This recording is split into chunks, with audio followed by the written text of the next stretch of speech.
रूपाताल हो। Hello hello everyone, आज हामी कता जाँदैछौँ त हेर्नु होला, यहाँ तल जाँदैछौँ। आज चाहिँ हामी जाँदैछौँ रूपातालतिर, तलतिर। किन जाँदैछौँ त पुरा भिडियो हेर्नु होला अनि थाहा हुन्छ। हामी जाने चाहिँ हेर देखेछ नि, हेर यहाँ हो, यहाँ रोड देखेको छैन। यहाँ मेरो बहिनी रिसाइ छैन, घाम भयो भनेर अब जाँदैछु। यो रोड चाहिँ यति झाउला हुन्छ मलाई हिँड्न, ए भगवान् कति रोड छ, त्यही माथि घाम छ नजाऊँ जस्तो भएछ। तर हाम्रो घरबाट त्यहाँ जान 5 मिनट लाग्छ होला, तर हामी यसरी हिँड्ने भने त 10 मिनट लाग्छ। त्यही पनि गाडी साडी केही पनि आएको छैन, अनि गाडी नआइसकिन हतार गर्ने भनेर।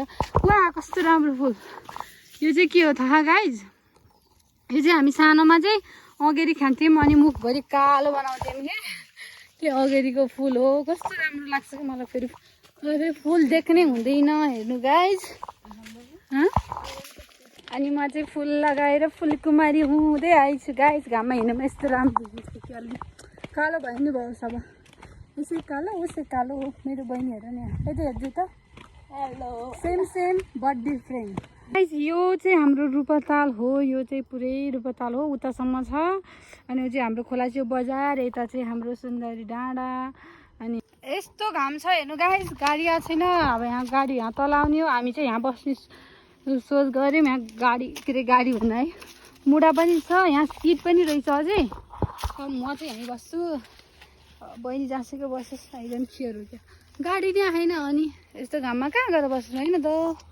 हेर्नु होला गाइज, यो मलाई चाहिँ यस्तो रिस उठ्यो हेर्नु गाइज। यत्रो बेर बस्यो, 1 घन्टा जति बस्यो होला, अहिले त गाडी नै आएन कि। यस्तो रिस उठ्यो, यो पाहे ठाउँलाई हानिदिउँ क्या हो।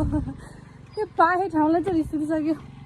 यत्रो भयो 1 घन्टा भयो सामान लिन आएको, लास्टमा त गाडी नै आइदैन। अब हो त हामी सामान लिनको लागि जाँदैछौँ गाइस। पानी पऱ्यो, मेरो घाँटी सुकिसक्यो।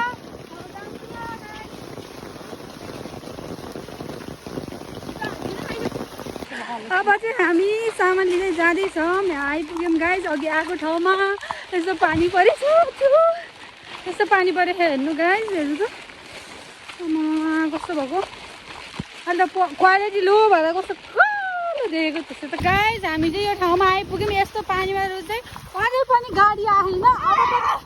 अब पनि गाडी आएन भने म मारिदिन्छु। मेरो स्वर बसेछ हेर्नु गाइस, मेरो कपडा पुरै भिजिसक्यो। रेनकोट लगाएको र प्याङकोट लगाएको केही मतलब छैन, मेरो मोबाइल नै भिजिसक्यो। अब गाडी आएनस् भने म त हेर्नु होला। हाम्रो साथीहरू पनि आए, हाम्रो गाउँको केलिन आए, यिनीहरू हेर्नु रेनकोट ओढेर यस्तै छ पार। फाइनली गाइस गाडी आयो, माथि मेरो स्वर सुनेछ झन् गाडी आयो,